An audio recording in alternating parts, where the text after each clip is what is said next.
Good morning, good afternoon or good evening depending wherever you are in the world, and welcome back to the channel.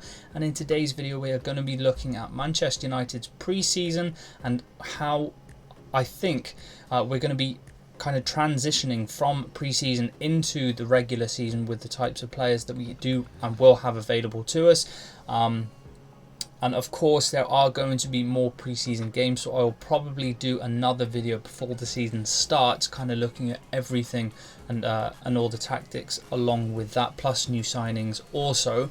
But in pre-season we have had two games where we lost 1-0 to Rosenborg, a really terrible game. We lost 1-0. They were much sharper than us, fitter than us, and they kind of had an answer to everything we were putting offensively down on the pitch. They defended in a very narrow, like 4-3-2-1 or 4-3-3, and kind of forced us out wide, where then they pressed us to the sidelines and we didn't have any answers to it. We couldn't play through them, so chances were very limited. I also think they had 22 shots, which is absurd and not good enough. But being the first game of pre-season, it was just kind of getting minutes into the legs of all the players that we had available, plus it was 45 minutes of completely different teams, apart from the goalkeeper, which was Vitek on that day, who was the best player for us. He was superb. It could have been a lot worse than 1-0 if it wasn't for him. And then we did play Rangers as of yesterday. We beat them 2-0. It was a much better showing for Manchester United, and we did get to see Leny, Yoro as well in that team. So what I'm going to be looking at, it is going to be kind of what and how we've played, but also looking at how the players we have yet to come into the team, people that are on holiday, who are recovering from the Euros, etc. And yeah, so that's what we're going to be looking at. So we have been building up in a 4-2-3-1. There has been a few different stages of build up depending kind of what we're trying to attempt. So it has been a 4-2-3-1. We have started the Rangers game with Onana in goal. Then we had Johnny Evans and Leny Yoro as the two centre-halves. Wan-Bissaka at right back. I think it was Murray at left back. Casemiro and Collier, who I've been very impressed with Collier. And I think he's going to get a few minutes in the starting 11 in the season as well. I think he has performed really well over these two games.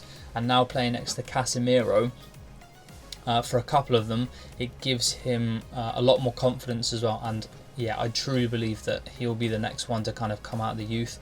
Out on the right hand side we had Ahmad, on the left we had Sancho, and then number 10 was Mason Mount with Wheatley up front. So with that being said, it was a 4-2-3-1, and in different stages it was either a 3-1 or it was a 3-2 or even a 2-3. So with the lineup, I think without any more signings, it will be Onana in goal, it will be Dalot on the right, Leny Yoro, Martinez and Luke Shaw. A back four, if they stay healthy, will be very good, and especially with the way that we have already set up this pre-season, these types of players definitely benefit from the system that Erik Ten Hag has set out and has used in both games, especially in the Rangers one. Casemiro and Kobbie Mainoo, I think, will be the midfield. If we sign Ugarte from PSG, then he slots in the Casemiro role, and I think a more dynamic midfielder. We're able to kind of cover a bit more ground defensively, especially, and an even higher press than we have had so far. Kobbie Mainoo, I think, is a just guaranteed starter on the left, especially with how we have set up. But Collier did really well in the game against Rangers, playing in this Kobbie Mainoo. He wasn't an out-and-out 6 like Casemiro. He was more of a number 8, where he pushed a little bit further up, but then also dropped deep to collect the ball in different phases of play. So again, showing that Collier has the versatility to play both the 6 and also the number 8 role. Bruno Fernandes, I think he needs to stay at the club if we're to have success. He is our most creative player, he is our most influential player, and being the captain, he just needs to stay, and we should do whatever possible to keep him. Amad Diallo on the right and Garnacho on the left. Amad Diallo in the game against Rangers, only for 45 minutes, was incredible. The amount of kind of attacks that went through him, the dangerous attacks that went through him. He should have had an assist as well. He laid it to Wheatley on the edge, or I think it was around the penalty spot, who put it in the corner, but unfortunately it was pushed round by I think the right back of Rangers. He should have done a little bit better scoring, but a really good chance created by Diallo, and again he kind of drove down this right hand side and then cut back to Jadon Sancho, who was completely free and blazed it over the bar. So he could have had 2 assists as well as his incredible solo effort goal, where Mason Mount makes a really nice run past the defenders, taking them out of the game. He then cuts in on that left hand side and smashes it into the bottom corner. And if Diallo kind of brings this form and kind of quality into the season, I think he is a surefire starter on this right hand side, and I don't think anyone will be taking his place. He tracked back exceptionally well. He worked incredibly hard for the team, and is also quality offensively, keeping the ball, drawing in fouls, creating chances, and obviously scoring a goal. It's literally everything we've been crying out for. So yeah, I think he is 100% going to start on this right hand side. Garnacho, again, it's a toss up between him and Marcus Rashford, of course, but I personally think Garnacho gets the nod just because of how well he played last season. And then up front, I personally think we would and we should start with Joshua Zirkzee, our new signing. I think he offers just a little bit more in terms of when we play against teams that aren't as good. So if he were to play against Rangers, for example, in yesterday's game, he would have been able to keep the ball. He would have been able to create more chances. He would have just been a little bit better in link up. But then when we start playing against teams that are a little bit better, or we need to counter-attack, maybe in Europe, this is where I think Rasmus will benefit the most, because there'll be more space in behind, there'll be more chances to kind of break the defensive line and then run in behind with players like Bruno and Diallo finding those types of passes. I think that's where Rasmus will thrive, and if we don't play a system where we have 2 strikers, I think Zirkzee is just a little bit better in the build-up and kind of how Erik ten Hag will ultimately want to play. But of course, it could be Rasmus. He is only young, they're both young, and if Rasmus improves in that kind of build-up, he has all the tools to become one of the best strikers in Europe, as does Joshua Zirkzee. So we're going to move on now really quick to how we have been building up. This is going to be the first kind of phase of play. So when Rangers didn't have the ball but they weren't pressing extremely high, we ended up with Onana in the middle, and then we had Evans really far out left, and then we had Yoro out on the right, which I think will be Martinez and Yoro, who will be an incredible partnership. Yoro has already shown he has the game reading capabilities of being able, because Johnny Evans, for example, he pushed up a little bit too far, he missed the interception, Yoro came past, he wasn't favoured, it was down the right hand side of the striker, he was able to muscle him off the ball and then poke it wide for a corner, which was really impressive. So for an 18-year-old kid essentially to come in and show that in what he's had maybe 1 day, 2 days training, is really impressive, and I think him and Martinez are going to form a really good partnership. He can also play out from the back extremely well. So with Onana, he came into the middle, Evans went left, and then Yoro went right, which, as I said, will be Martinez and Yoro. And it kind of opened up a lot more passes through the middle, especially when Casemiro dropped a little bit deeper. There were passing options to him, but when they did kind of press really well, those kind of lanes were put off and they weren't accessible to Onana, which then forced us wide. But again, we saw better distribution from Onana against Rangers, where he was able to clip balls into Murray and Wan-Bissaka, into the fullbacks, which was really impressive. And I think as the first half went on, he was able to find more line-breaking passes. So what you'll see on screen at the moment, passes from Onana to Mainoo, he made that quite often, or not as often as he should have or could have, but he definitely found those passes to Collier, which is where Mainoo is. And if we can do that, and when we did do that, it was attacking immediately. So we turned all of the Rangers players, and then we were attacking, and we did quite well, especially when we did break that line of press. We had so much space, and unfortunately we didn't make too many chances, but when we did come down the right hand side with Amad Diallo, we were able to create and score, obviously, down that right hand side. But I think when Luke Shaw is on this left hand side and Dallo, it suits them a lot because they're very good when it comes to playing down the touchline and also having the touchline next to them. When it was Wan-Bissaka, a lot of the time when the ball was clipped to him, his first pass or his first thought was backwards, which when we break the line of press, I think when it goes to Dallo, when it goes to Shaw, they're very good at progressing the ball forwards. They're a lot better technically than Wan-Bissaka, so when the ball is played to them, they'll be able to either flick it around the corner, pass it straight up the line, or kind of find a quick pass to Casemiro, bring it down nicely. So I think it's positive. It's something that we haven't seen that much, especially passes into the middle from Onana to Mainoo and breaking lines of press. I think it will be harder to do in the actual season, but it's definitely something we need to see more of. And in terms of the wide players, they stayed nice and wide, with Sancho out on the left and then Diallo on the right, especially in this build-up phase. And then we're going to move on to the second build-up phase, and this is kind of where it starts to change a little bit. So this is where Onana stayed inside the box, and we lured the press from Rangers, where we kind of sat back, Onana taking as much time on the ball as possible, drawing in the strikers, the wingers too.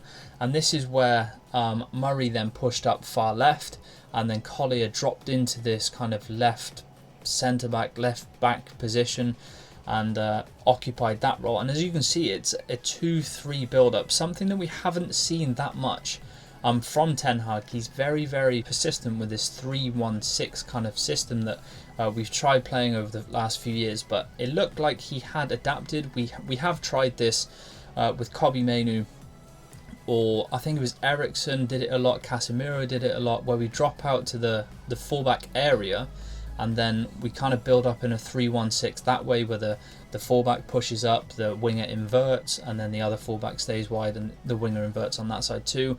But in this game, instead of when Collier went left, for example, Evan stayed in the middle, Yoro went right, Casemiro dropped in, Murray pushed up, but instead of Wan-Bissaka pushing up high right, he would actually drop into like this right central midfielder role, an inverted fullback, and then we were able to build up. We had more options, and this happened on both sides. So when Casemiro would drop out to the right, Murray would then come into midfield, and then Collier would also step across where Casemiro was, and then we would still build up in this 2-3 or 3-2, however you want to call it, and it would offer us more passing options kind of through the lines of press. And especially because Rangers defended in a 4-4-2, and then when Onana kind of brought everyone onto him, we had more line breaking passes because there were more players. So instead of having kind of a 2-on-2, it was now a 3-on-2 in midfield. And even if they kind of plugged all the gaps, this is when Onana went wide and went long. A lot of the time he did kind of clip it and try clipping it to Wheatley up front, who did really well. He flicked on a few chances and kind of brought the ball down really nicely. And there was also a really nice instance where it was clipped out to the left. Jadon Sancho brought it down, an immediate flick round the corner, and then Murray had so much space on this left hand side. And if we have players like Luke Shaw and Garnacho down on this on the left, you can just imagine the kind of speed and pace that we can attack, especially if we break the press exactly like that. So it's something that I think we need to expand on and definitely improve on, building up in a more kind of 2-3 or 3-2, however you want to look at it, because it also offers us more defensive stability. If we lose the ball in a silly area like we did many times last season, where there was a sloppy pass or a miscommunication, we have more players to kind of immediately try and go and get the ball back, instead of this 3-1 where Casemiro is just completely isolated. So I think this 2-3 setup that Ten Hag has gone with definitely works, and it's something that we can really improve on with the likes of Luke Shaw, Kobbie Mainoo, Delo, even Martinez, who's very comfortable bringing the ball out as well. So I think this will benefit us a lot. And then moving on to the final kind of phase of build-up, we did actually carry on with this 2-3, but now it's more of a natural 2-3 where you have a lot more options on the ball, especially offensively and attacking. You can now see we have Luke Shaw out on the left hand side, and if this isn't Luke Shaw and we go and buy another left back like Gutierrez, for example, from Girona, this will suit him down to the ground, where it's more of an overlapping situation where he can get a lot of crosses into the box. And if we have Joshua Zirkzee, who's a tall striker, 6'3", or we have Rasmus, who he's going to run at the front post and kind of try and get as many flick-ons as possible. Then we have Garnacho, we have Diallo, then we have Sancho, Rashford. The amount of attacking personnel that we have available to us is a really frightening aspect, and if we can get it right with our system and kind of formation, it will only enhance our ability.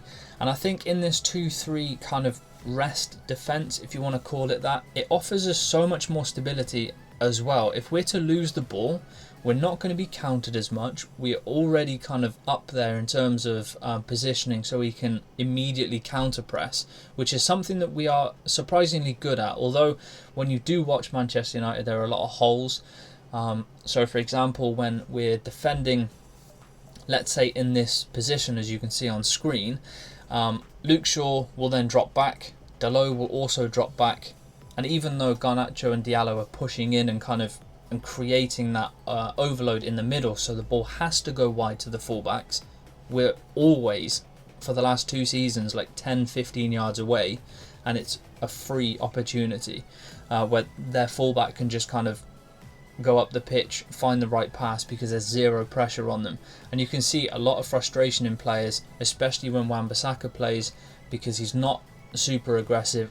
And I personally think that's because we don't have enough support, where we do lose the ball and then we end up kind of on this 3-1 situation where Casemiro is never going to cover the ground, and then the fullbacks are really tentative and don't press up and push high enough up the pitch. So I think with this, and we have Onana, Martinez and Yoro being extremely quick and able to kind of deal with one-on-one situations, will really help us step up the pitch. Martinez being super aggressive and winning the ball back a lot will also help. But I think a key position now in this setup is to get a replacement for Casemiro, somebody who is more dynamic, more physical, and who can do it for 90 minutes. And I think Ugarte is definitely that player. And I actually think Toby Collier can play this role. Now, one thing that I have been very, very impressed with Collier, his intensity to press. Although he's been playing this 6-8 hybrid, he is always the first up the pitch, trying to get tackles in. He does make a lot of fouls high up the pitch, which I don't mind in a midfielder. If you're going to foul somebody and stop kind of them playing out or them breaking quickly on you, definitely foul them up the pitch. I think Man City are very good at this. If they're not able to kind of win the ball back and there is a chance of a counter-attack, they foul high up the pitch, which is something that we need to start doing. It's the dark arts of football. Everyone knows it. It's something that we just need to incorporate into our game. And I think Collier definitely has that side to him where he presses really high, and I think he could play the number 6 role. I don't know if it's too big of a jump for him to jump into the starting lineup in the Premier League. I think we do need to sign somebody as a replacement for Casemiro and then have Collier as backup, and hopefully sell Casemiro to then get money back so we can improve in the squad in different areas. But I think so far in pre-season, it's only been 2 games, but the things that I've seen, the things that we've been trying, and the build-up and kind of system and all the rotational play, it's something that's been very, very good, especially against Rangers. As I said, Rosenborg was just a terrible game for everybody, but it wasn't necessarily so important that we got a result there. It's more that we got minutes into the legs. So yeah, let me know if you guys enjoyed this video. And also, if you have watched the game and the things that you've been excited by, personally, it's Toby Collier and Diallo, especially in the Rangers game. They've been very, very impressive, and I think they're going to have a big future at this club, especially if they keep playing the way that they do. I should be covering the tour when they go to America. It is quite late for us, but I'm going to try and watch as much and as many games as possible. So yeah, if you guys want to watch some videos or have me analyze them, kind of like this one, then let me know. But yeah, this is going to be the end of the video. I really hope you've enjoyed it. If you have, subscribe to the channel, hit that notification bell to get notified whenever I do upload and release videos. Also, like the video if you have enjoyed it. Comment everything down below. It's really been really nice to see when everyone's kind of commented and put their thoughts down, and I've had so much support over videos. It's been incredible. Thank you all so much. But yeah, thank you very much for watching. I hope you have an awesome rest of your day, and I shall catch you in the next one. Bye bye.